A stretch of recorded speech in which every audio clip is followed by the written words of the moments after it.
नमस्कार फ्रेंड्स, मैं दीपक गोंडलिया दया Patels e learning zone में आपका हार्दिक स्वागत कर रहा हूँ। फ्रेंड्स, आज के लेक्चर के अंदर हम क्रॉस प्रोडक्ट के बारे में पढ़ेंगे। प्रीवियसली सेशन में हमने डॉट प्रोडक्ट पढ़ा था। डॉट प्रोडक्ट के अंदर उसकी प्रॉपर्टीज़ डिफाइन की थी। तो एग्जैक्टली डॉट प्रोडक्ट के अंदर होता क्या? तो डॉट प्रोडक्ट के अंदर कोई भी जो वेक्टर है उसका हॉरिजॉन्टल कंपोनेंट के साथ, मतलब कि अगर दो वेक्टर है, दो वेक्टर का जो रिजल्टेंट आंसर आता है वो स्केलर क्वांटिटी होती है। स्केलर क्वांटिटी का मतलब होता है उसके पास सिर्फ एंड मैग्नीट्यूड या डायरेक्शन नहीं है। तो कभी कभार ऐसा भी होता है कि अगर आप मल्टीप्लाई करते हो दोनों वेक्टर का और जो रिजल्टेंट क्वांटिटी है वो भी वेक्टर है, तो क्या करना है? तो फ्रेंड्स, यहाँ पे आप देखो, वो उसके लिए हम पढ़ेंगे cross product.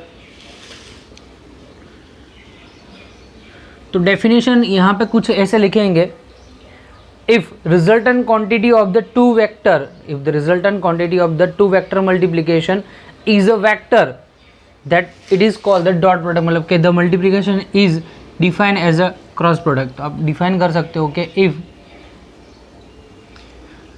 resultant quantity of multiplication of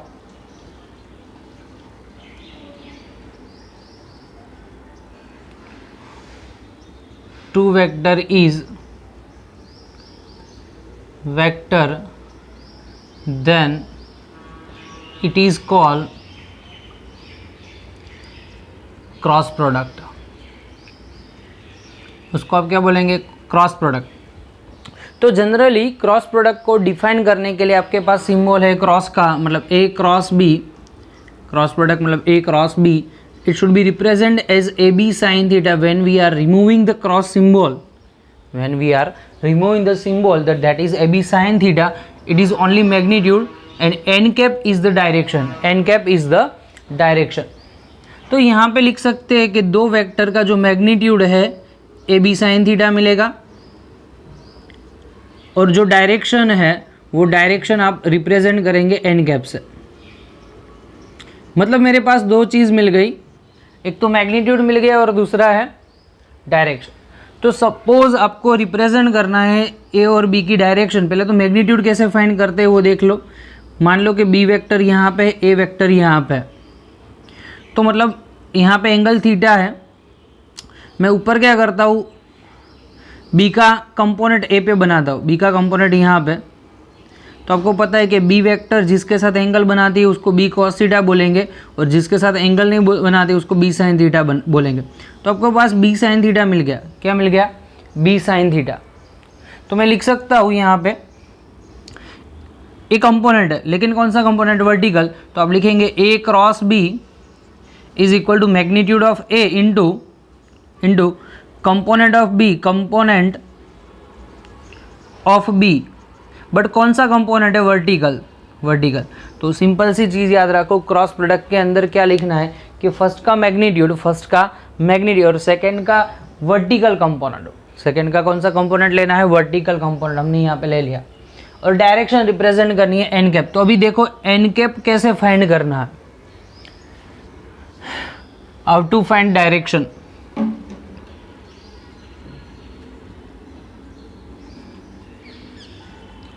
चलो सिंपल सी चीज़ है, मैं आपको जनरली थियोरिटिकल मेथड से पहले उसको मैं रिप्रेजेंट करके एक्सप्लेन करता हूँ। मान लो कि बी वेक्टर और ए वेक्टर यहाँ पे है, ए वाला वेक्टर है, ए वाला वेक्टर बी।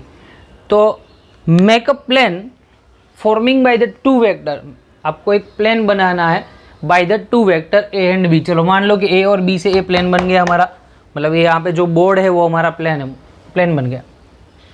फर्स्ट पॉइंट याद रखना है, first of all you have to define a plane. क्या करना है? प्लेन को डिफाइन करना है।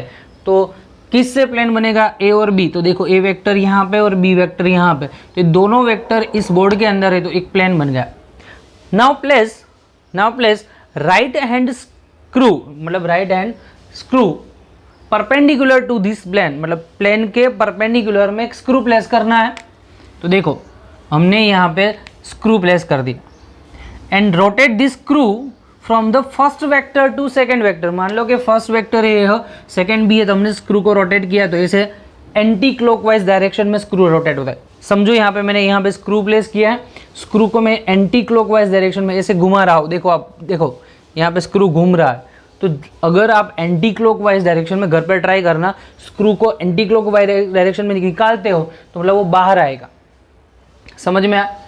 तो ऐसे आप मतलब कि डायरेक्शन जो है perpendicular to the plane and outward direction, बाहर निकल रहा है तो आउटवर्ड डायरेक्शन, ऐसे डायरेक्शन फाइंड कर सकते हैं।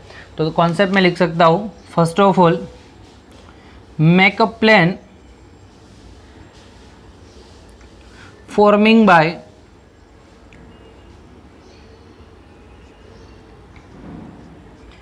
To vector A and B. Now place right hand screw perpendicular to the plane,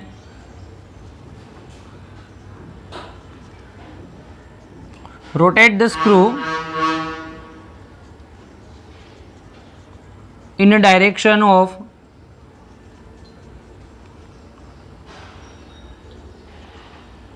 first vector to second vector,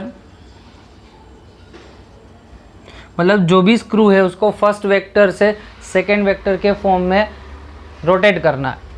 चलो आप स्क्रू को रोटेट करते हो तो मतलब कौन सी डायरेक्शन में रोटेट होता है, तो मतलब यहाँ पे एंटी क्लॉकवाइज डायरेक्शन में, तो shown in the figure the screw is rotating in the anti clockwise direction, और एंटी क्लॉकवाइज डायरेक्शन में बाहर निकलेगा। तो आप लिख सकते हो कि here as given example screw is rotating in anti-clockwise direction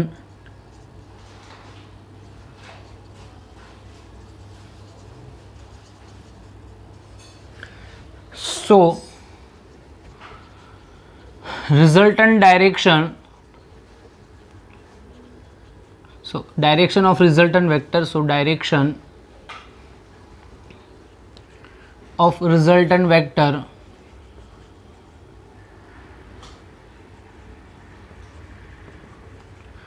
is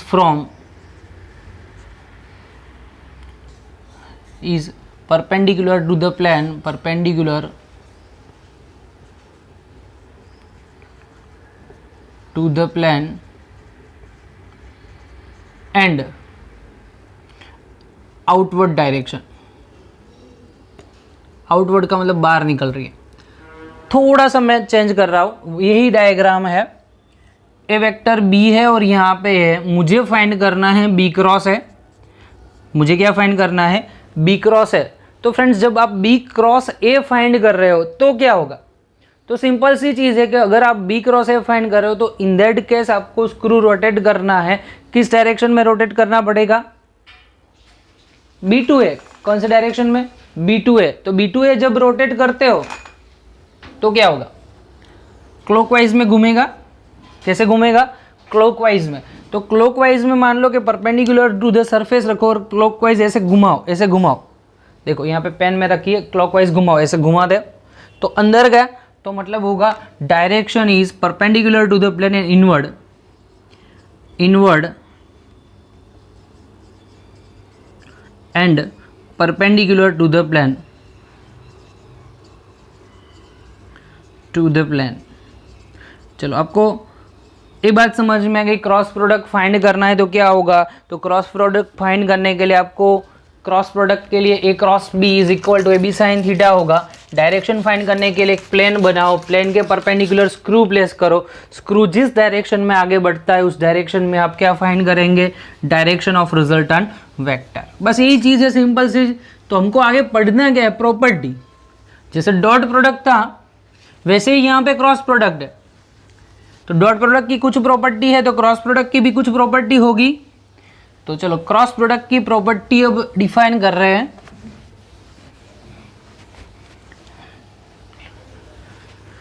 first property,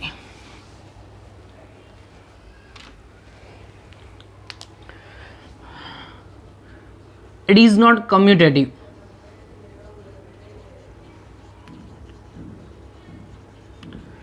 commutative का मतलब है आगे पीछे या पीछे आगे कोई भी लिखो, कोई प्रॉब्लम नहीं होना चाहिए, लेकिन यहाँ पे बोला है कि इट इज नॉट कम्यूटेटिव। तो देखो क्यों कम्यूटेटिव नहीं है वो हमको देखना है। कम्यूटेटिव नहीं है तो आपको लिखो यहाँ पे A cross B is equal to A B sine theta. देखो यहाँ पे मैं रिप्रेजेंट कर रहा हूँ, ए यहाँ पे बी यहाँ पे। ए क्रॉस बी फाइंड किया तो स्क्रू जो है बाहर निकल रहा है, स्क्रू कहाँ पे निकल रहा है, बाहर, तो मतलब लिखूंगा आउटवर्ड डायरेक्शन। चलो अभी नेक्स्ट लिखो बी क्रॉस है, तो बी क्रॉस है यानी कि ऐसे घूमेगा स्क्रू, तो मतलब क्या होगा A B sine theta, otherwise B A sine theta, लेकिन डायरेक्शन कौन सी है, इनवर्ड है, इनवर्ड। तो ए पॉजिटिव मान लो, ए नेगेटिव, दोनों अपोजिट डायरेक्शन में है तो ए इक्वल नहीं है। So I can represent that A cross B is not equal to B cross A. लेकिन समझो इसके आगे माइनस लिख दूँ, मतलब बी क्रॉस ए के आगे माइनस लिख दूँ तो इनवर्ड की अपोजिट डायरेक्शन, माइनस यानी कि अपोजिट डायरेक्शन, तो वो आउटवर्ड होगी, तो माइनस के लिए पॉसिबल है। तो हियर आप लिख सकते हो कि here A cross B is equal to minus B cross A, A cross B is equal to minus B cross A. That is the not commutative property, मतलब कि कोई भी क्रॉस प्रोडक्ट है उसके लिए कम्यूटेटिव प्रॉपर्टी नहीं है। Commutative मतलब कि आगे पीछे नहीं लिख सकते, उसका रीज़न यहाँ पे हमने लिख दिया। चलो second thing, it follows associative law, मतलब एसोसिएटिव लॉ को फॉलो कर रहा है। तो कैसे, सपोज मान लो कि यहाँ पे मैंने लिखा ए क्रॉस बी प्लस सी, मतलब क्या है कि मैंने b प्लस सी का पहले एडिशन किया, b प्लस सी का क्या किया, एडिशन किया, देन आफ्टर a के साथ में मल्टीप्लाई, मतलब कि a का क्रॉस प्रोडक्ट b प्लस सी के साथ में। सपोज हम डायग्राम के साथ में ही अंडरस्टैंड करते हैं। देखो ये फर्स्ट हमारा वेक्टर a, दूसरा वेक्टर यहाँ पे b और थर्ड वेक्टर यहाँ पे c। ओके ठीक है, चलो b प्लस सी उसका रिजल्टेंट वेक्टर मुझे फाइंड करना है। किसका, b प्लस सी का रिजल्टेंट वेक्टर मुझे फाइंड करना है। तो आपको पता है हेड टू हेड और टेल टू टेल कोई भी वेक्टर को प्लेस करते हो तो आपको रिजल्टेंट वेक्टर मिल जाएगा। तो देखो मैंने हेड टू हेड और टेल टू टेल वेक्टर बना दिया, देखो समझ में आ रहा है, ठीक है। इसको r बना दो। अभी क्या किया, इससे प्रोजेक्शन निकाला मैंने, इसका प्रोजेक्शन निकाला, ऐसे प्रोजेक्शन आया, मिल गया, ओके। तो ये प्रोजेक्शन का ये जो पार्ट है मतलब कि वर्टिकल कंपोनेंट है, इसकी आपको रिक्वायरमेंट है। तो मैं यहाँ पे नाम दे दूँ O, यहाँ पे इस पॉइंट पे नाम दे दो M और यहाँ पे नाम दे दो N, ओके। तो मैं ऐसे लिख सकता हूँ A cross B plus C, B plus C की जगह पे मैंने R लिखा तो A क्रॉस R, क्योंकि इसका रिजल्टेंट R है तो मैंने R लिख दिया, तो A क्रॉस R। तो अभी क्या होगा, लेफ्ट हैंड साइड आपने स्टार्ट किया, चलो A क्रॉस R, तो R यानी कि A का मैग्नीट्यूड और R का वर्टिकल कंपोनेंट, तो वर्टिकल कंपोनेंट कौन सा है, Mn, तो A इंटू Mn, ठीक है। डायरेक्शन भी अभी चाहिए, तो डायरेक्शन A से लेके R तक फाइंड करो, तो कौन सी डायरेक्शन में घूमता है, anti clockwise direction, ACW, anti clockwise direction. तो एंटी क्लॉकवाइज मतलब कि बाहर निकलेगा, तो मैं लिख दूंगा आउटवर्ड डायरेक्शन। स्क्रू जो है बाहर निकलता है, ऐसे ऐसे एंटी क्लॉकवाइज में घूमता है मतलब कि बाहर आया, तो बाहर आया मतलब कि आउटवर्ड डायरेक्शन में, ठीक है, वो भी आपको मिल गया। अभी देखो बी का वर्टिकल कंपोनेंट यहाँ पे लेता हूँ, इसको x दे दिया, सी का वर्टिकल कंपोनेंट मिला mx और बी का वर्टिकल कंपोनेंट मिल गया nx। तो क्या mn की जगह पे मैं mx प्लस xm लिख सकता हूँ, ठीक है, वो भी सही है। तो अब लिखो a into nx plus xm, okay. अभी डायरेक्शन चेक करनी पड़ेगी, तो समझो यहाँ पे first vector a, second vector b, यहाँ पे इसको रोटेट करो, ऐसे होगा एंटी क्लॉकवाइज मतलब आउटवर्ड आ गया। अभी चेक करो c के लिए, a यहाँ पे और c यहाँ पे ले लो, इसको भी रोटेट करो, तो वो भी एंटी क्लॉकवाइज मतलब आउटवर्ड डायरेक्शन में। तो मतलब डायरेक्शन में कोई भी चेंज नहीं मिलता है, तो यहाँ पे लिखो आउटवर्ड, क्या होगा, आउटवर्ड, ओके। इसको मल्टीप्लाई करो, ए इंटू एन एक्स प्लस ए इंटू एक्स एम, और डायरेक्शन तो आउटवर्ड है ही, तो लिखो आउटवर्ड। ओके, ए इंटू एन एक्स मतलब कि ए का मैग्नीट्यूड, और एन एक्स मतलब कि बी का कंपोनेंट बट वर्टिकल कंपोनेंट। मैं लिखूंगा A into vertical component of B plus यहाँ पे A into vertical component of C. तो मतलब लिखेंगे A vector dot B vector, sorry cross B vector, क्योंकि वर्टिकल कंपोनेंट है क्रॉस हैगा, plus A vector cross C vector. तो देखो लेफ्ट हैंड साइड और राइट हैंड साइड दोनों इक्वल है, तो मैं यहाँ पे इजीली कह सकता हूँ कि यहाँ पे जो क्रॉस प्रोडक्ट है वो एसोसिएटिव लॉ को फॉलो करता है। जो क्रॉस प्रोडक्ट है उसके अंदर एसोसिएटिव लॉ जो है इजीली वे में फॉलो हो सकता है।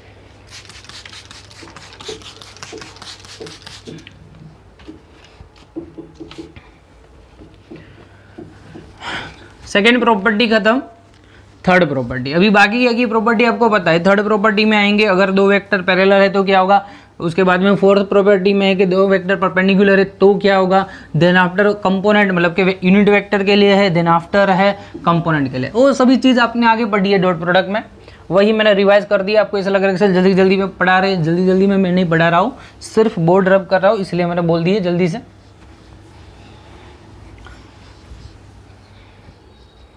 ओके देखो नेक्स्ट है, किसका मल्टीप्लाई करना है, पैरेलल वेक्टर का। तो cross product of two parallel vector, मान लो कि ए पैरेलल टू बी है, अगर पैरेलल है तो एंगल 0 होगा, ए पैरेलल टू बी, और बी के लिए क्या होगा, एंगल 0। तो समझो यहाँ पे A cross B is equal to A B sine 0 n cap, sine 0 0 हो जाएगा, तो यानी कि ए क्रॉस बी की वैल्यू जो है वो 0 हो जाएगी। मतलब अगर दो वेक्टर पैरेलल है तो उसका क्रॉस प्रोडक्ट के अंदर कोई भी काम नहीं है, उसका रिजल्टेंट आंसर 0 मिलेगा, रिजल्टेंट आंसर 0 मिलेगा, तो उसका क्रॉस प्रोडक्ट कभी भी पॉसिबल नहीं है। Okay next, cross product of two perpendicular vector,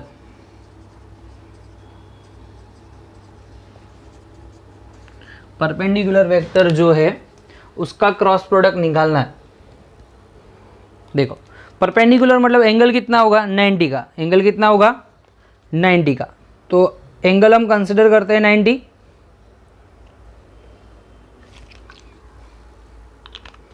लिखो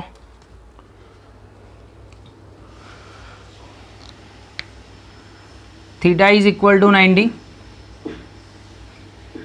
next A perpendicular to the B, so A cross B is equal to AB sin 90 into n cap, sin 90 हो जाएगा 1, तो answer AB n cap, answer क्या होगा AB n cap. ठीक है, समझ में आ रहा है। ओके तो यहाँ पे अगर परपेंडिकुलर है तो आंसर मैक्सिमम मिलेगा, AB n कैप आंसर मिल रहा है। और डायरेक्शन फाइंड करने के लिए तो मैंने बोला है कि दो वेक्टर्स एक प्लेन बनाओ, प्लेन के परपेंडिकुलर स्क्रू प्लेस करो, राइट हैंड स्क्रू प्लेस करो, और स्क्रू जो भी डायरेक्शन में घूमता है, मतलब आपको स्क्रू को रोटेट करना पड़ेगा first to second vector. Screw को रोटेट करने के लिए क्या है, फर्स्ट टू सेकंड वेक्टर, और जिस डायरेक्शन में स्क्रू रोटेट होगा वही डायरेक्शन आपको क्या मिलेगी, क्या मिलेगी, डायरेक्शन ऑफ रिजल्टेंट वेक्टर। समझ में आया। ओके ठीक है, आगे cross product of unit vector, मतलब कि जो भी यूनिट वेक्टर है x के y के z के, तो उसके लिए क्रॉस प्रोडक्ट लिखना है। समझो यहाँ पे x ये डायरेक्शन y, और उसके परपेंडिकुलर यानी कि बाहर आ रहा है, इसके परपेंडिकुलर z आ रही है बाहर, तो उसको मैंने क्रॉस में लिखा z डायरेक्शन। तो मैंने पहले लिखता हूँ i क्रॉस i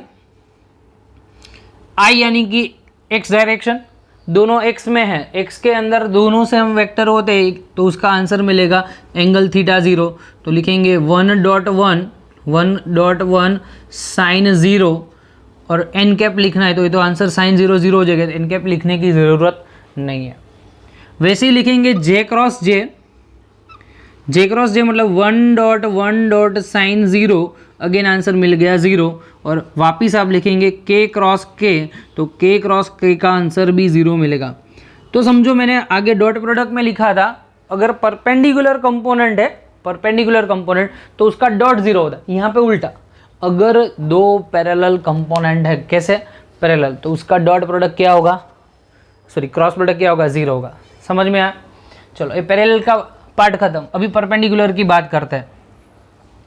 लिखो आई क्रॉस जे, आई यानी कि x, क्रॉस जे यानी कि y, तो मैग्नीट्यूड तो 1 × 1 साइन 90। चलो यहाँ तक ठीक है, डायरेक्शन फाइंड करना तो आपको रोटेट करना पड़ेगा स्क्रू x to y। कैसे x to y, देखो x to y screw rotate किया, ऐसे बाहर आया, बाहर आया यानी कि ये जेड में गया, तो लिखूंगा यहाँ पे जेड यानी कि के कैप, तो इसका पूरा आंसर 1, तो मैं लिखूंगा I cross J is equal to K cap. Next J cross K, J cross K, जे यानी कि यहाँ पे, के यानी कि यहाँ पे ऐसे रोटेट हो रहा है।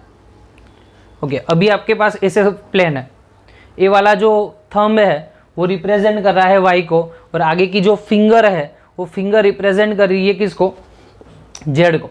तो स्क्रू मैंने रोटेट किया, वाई से लेके जेड ऐसे रोटेट किया, तो यहाँ से भी ऐसे घुमा, तो मेरी डायरेक्शन है, देखो ये जो प्लेन है मैं आपके सामने ले लूँ, ये आपका वाई, ये आपका जेड, तो इसके परपेंडिकुलर तो एक्स है, तो एक्स अभी आपके सामने आ गया, इसको मैंने वाई से जेड तक रोटेट किया, ऐसे रोटेट किया, तो एक्स की डायरेक्शन में आ रहा है, तो मैं लिखूंगा यहाँ पे 1.1 साइन 90, क्योंकि वाई एंड जेड परपेंडिकुलर है और रिमेनिंग डायरेक्शन एक्स, तो आप लिखेंगे J cross K is I. Okay then after आपको रिप्रेजेंट करना है के क्रॉस आई को, तो ऐसे होगा के क्रॉस आई। ओके तो के क्रॉस आई के अंदर आप देखते हो तो आंसर क्या होगा, ऐसे, तो के यानी कि ऐसा प्लेन आपके सामने है, आई यानी कि पेन, मार्कर पेन है वो ऊपर है डायरेक्शन वाई की, तो समझो यहाँ पे मैंने ऐसे रोटेट किया, इसको ऐसे अब मान लो पूरी डायरेक्शन उसको उल्टी कर दो, यहाँ पे मैंने रोटेट की, ये वाई डायरेक्शन पीछे चली गई, तो एक के वाला और ए एक्स वाली इसको हम ऐसे घुमाओ, तो कैसे घुमा, आपके क्लॉकवाइज डायरेक्शन, आपकी क्लॉकवाइज डायरेक्शन है। समझो यहाँ पे फिर से एक्सप्लेन कराऊँ, ये जो फिंगर है आपकी डायरेक्शन में आ रही है, मतलब जेड, थंब है वाई में और ये जो पेन है एक्स में। इजी वे में मैं समझने के लिए मैंने थोड़ा ऊपर कर दिया, समझ में आ जाएगा। तो ये आपकी जो जेड डायरेक्शन, पेन तो वही डायरेक्शन में, इसको घुमाओ जेड से लेके एक्स में, तो ऐसे घूमेगी क्लॉकवाइज डायरेक्शन में, तो क्लॉकवाइज डायरेक्शन में घूमती है तो स्क्रू अंदर जाएगा, और स्क्रू अंदर यानी कि ये थंब की डायरेक्शन में जाएगा, तो थंब था जेड में, जे वाई में, तो आंसर होगा जे कैप। क्या होगा, जे कैप। ओके तो अभी आपको याद रखने के लिए क्या है, आई जे के, ऐसे लिखो आई जे के, आई से लेके जे पे जाते हो तो आंसर आता है के कैप, आई से लेके जे पे क्लॉकवाइज में घूमते हो तो आंसर पॉजिटिव आता है। देखो जे से लेके के में जाते हो तो जे क्रॉस के आई मिलेगा, मिल गया आई, वो भी पॉजिटिव। के से लेके आई में जाते हो तो आंसर मिलेगा जे कैप, वो भी पॉजिटिव। तो ये चीज़ याद रखनी। अभी उल्टा लिखो, आई जे के, उल्टा लिखो, आई से लेके के, तो यहाँ पे लिखो I cross K, A C W anti clockwise direction, तो बाकी का पार्ट जे, तो is equal to minus J के से लेके जे तक, तो के क्रॉस जे, तो रिमेनिंग पार्ट है आई, तो माइनस आई कैप, और जे से लेके वापिस आई में तो जे क्रॉस आई, उल्टा है एंटी क्लॉकवाइज डायरेक्शन में, तो माइनस के कैप। तो ये पूरा वेक्टर कंपोनेंट आपको यहाँ से फाइंड करने को मिलेगा। तो हमने कंपोनेंट के लिए भी पढ़ लिया। चलो ठीक है, नेक्स्ट है यूनिट वेक्टर खत्म, cross product of component, cross product of component यही पढ़ना है। देखो cross product of component of vector,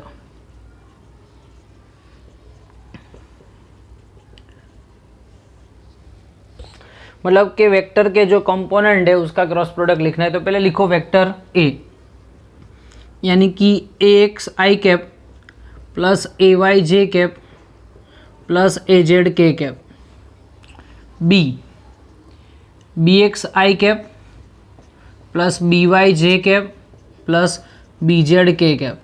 अभी ए क्रॉस बी लिखते हो आप, तो पहले समझो ए क्रॉस बी के लिए मैंने अभी बताया सेम डायरेक्शन है तो आंसर 0 मिलेगा, सेम डायरेक्शन है तो आंसर क्या मिलेगा 0। अगर अपोजिट डायरेक्शन है, मान लो कि परपेंडिकुलर है, परपेंडिकुलर, तो आंसर मिलेगा। उसके लिए समझा दो मैं यहाँ पे, आपको पता है आई क्रॉस आई 0 मिलेगा, जे क्रॉस जे वो भी 0 मिलेगा और के क्रॉस के वो भी 0 मिलेगा। नेक्स्ट चीज, I cross J is equal to K cap, J cross K is equal to I cap और K cross I is equal to J cap. उल्टा लिखता है, I cross K minus J cap, K cross J minus I cap और J cross I minus K cap. तो ये याद रखना है। ओके, इसके साथ में मल्टीप्लिकेशन आप करते हो तो आंसर 0 होगा, तो वो 0 लिख दो। ओके, देन आफ्टर इसके साथ में मल्टीप्लाई तो लिखेंगे ए एक्स बी वाई आई क्रॉस जे का आंसर के कैप, तो मैंने यहाँ पे लिख दिया के कैप। देन आफ्टर थर्ड के साथ A X B Z I cross K minus J, तो यहाँ पे लिख दूँ माइनस जे कैप। चलो खत्म। अभी बी लेते हैं, ए का पार्ट पूरा बी, सेकेंड कंपोनेंट वाई का, इसका मल्टीप्लाई इसके साथ ए इंटू वाई यानी कि ए Y B x, J cross I minus K cap, लिखो minus K cap. Second Y के साथ में, तो आपको पता है जे क्रॉस जे 0, मैंने यहाँ पे लिखा J cross J 0 plus third component A Y B Z, तो लिखो यहाँ पे A Y B Z, J cross K की जगह पे आई लिख सकते हो तो आई कैप लिखो। ओके ठीक है, सेकेंड कंपोनेंट भी खत्म, जेड वाला बाकी रह गया। जेड का मल्टीप्लिकेशन यहाँ पे साथ, तो प्लस ए जेड बी एक्स के क्रॉस आई, तो के क्रॉस आई की वैल्यू जे कैप, तो यहाँ पे लिखो जे कैप। और यहाँ पे प्लस ए जेड बी वाई के cross J minus I cap, तो माइनस आई कैप लिखो। और लास्ट में जेड के साथ में, तो वो आंसर हो जाएगा 0, क्योंकि के क्रॉस के 0 मैंने बता दिया। बस यही मेथड है क्रॉस प्रोडक्ट डिफाइन करने की। आप ये इस मेथड से कर सकते हो। आपको शायद थोड़ी सी बोरिंग लगेगी, तो उसके लिए भी मेरे पास ट्रिक है कि कोई भी क्रॉस प्रोडक्ट को शॉर्ट वे में, इजी वे में किस तरीके से फाइंड करना है, वो भी मैं मेथड आपको डिफाइन करूंगा। तो अभी देखो आई वाला है, तो आई वाला लिखो, एक आई वाला यहाँ पे है और दूसरा आई वाला यहाँ पे, तो आप लिख सकते हो यहाँ पे A Y B Z minus, ये माइनस है तो माइनस ए जेड बी वाई आई कैप कॉमन। चलो आई खत्म। अभी जे वाला ढूंढो, एक जे वाला यहाँ पे है और दूसरा जे वाला यहाँ पे। तो जो फर्स्ट है ना वो माइनस है, तो माइनस कॉमन निकालो, तो माइनस कॉमन निकाल दिया मैंने। तो माइनस कॉमन, जे भी कॉमन निकल सकता है, तो जो जे हम यहाँ पे लास्ट में लिखेंगे। तो क्या हुआ, ए माइनस वाला प्लस हो गया, तो ए एक्स बी जेड माइनस, क्योंकि प्लस है तो माइनस होगा, माइनस ए जेड बी एक्स और कॉमन क्या आएगा जेड कैप। रेडी, चलो जे कैप वाला गया, अभी लास्ट के कैप वाला बचा। यहाँ पे के कैप है, यहाँ पे, तो फर्स्ट प्लस है तो प्लस रहने दो। तो एक्स बी वाई माइनस ए वाई बी एक्स और कॉमन क्या आएगा के कैप। तो आपका आंसर ऐसे मिलेगा। बहुत ही कन्फ्यूज़न है। ये मेथड आप अगर यूज़ करते हो तो टाइम कंज्यूमिंग प्रोसेस है। तो उससे अलावा मेरे पास एक मेथड है डिटर्मिनेशन की मेथड में क्या है, तो फर्स्ट क्या लिखो, आई कैप जे कैप के कैप, ऐसे लिख दो। वेक्टर है तो 3 कंपोनेंट हो गए, आई जे के, आई कैप, जे कैप, के कैप लिखो। देन आफ्टर क्या करना है, तो वेक्टर ए क्रॉस बी लिखना है, ए क्रॉस बी। तो फर्स्ट वेक्टर ए ले लो, X A Y A Z, B X B Y B Z. चलो अभी मैं आई फाइंड कर रहा हूँ, शॉर्टकट मेथड है। क्या फाइंड कर रहा हूँ मैं? आई। ओके, तो आई फाइंड किया तो मैंने लिख दिया यहाँ पे आई कैप कॉमन। तो आई वाली रो और कॉलम हाइड कर दो, आई वाली रो और कॉलम हाइड कर दी तो ये पार्ट यहाँ पे बचा, तो इसका मल्टीप्लिकेशन इसके साथ और ये रिवर्स में इसका मल्टीप्लिकेशन इसके साथ, लेकिन नीचे से ऊपर वेक्टर जा रहा है तो माइनस लिखेंगे, तो अब लिखेंगे ए वाई बी जेड माइनस ए जेड बी वाई। देखो आ रहा है ए वाई बी जेड माइनस ए जेड बी वाई। वाह सही है, चलो ठीक है। सेकेंड वाला माइनस जे कैप, क्योंकि मैंने यहाँ पे माइनस लिखा है तो माइनस जे कैप, ये रो और कॉलम हाइड कर दो। अभी वही मेथड फर्स्ट से लेके यहाँ पे नीचे आ रहा है तो पॉजिटिव, लेकिन नीचे से ऊपर जा रहा है तो नेगेटिव। दो मल्टीप्लिकेशन करने क्रॉस में, एक नीचे एक ऊपर यहाँ पे, तो मल्टीप्लाई नेगेटिव होगा। तो आंसर क्या होगा? एक्स बी जेड और दूसरा माइनस ए जेड बी एक्स, वो भी खत्म। चलो थर्ड मेथड के वाला, तो रो और कॉलम ऐड कर दो, इसका मल्टीप्लिकेशन इसके साथ, इसका मल्टीप्लिकेशन इसके साथ, तो क्या होगा? प्लस के कैप, थर्ड को पॉजिटिव लेना है, ए एक्स बी वाई माइनस ए वाई बी एक्स, सेकेंड में जो रिटर्न में आता है उसको माइनस में लिखेंगे, तो देखो आंसर वही मिल रहा है ना, शॉर्टकट मेथड। तो फ्रेंड्स बस इसी मेथड से आप क्रॉस प्रोडक्ट का कोई भी जो आंसर है, रिजल्टेंट आंसर फाइंड कर सकते हो।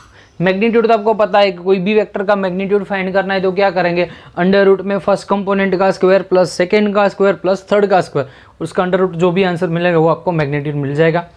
होप सो आपको बहुत ही मज़ा आया होगा। अगर नहीं मज़ा आया है तो आप डिसलाइक का बटन भी प्रेस कर सकते हो, और मज़ा आया तो please press the like button and please subscribe the channel. Thanks for watching this video. Have a nice day.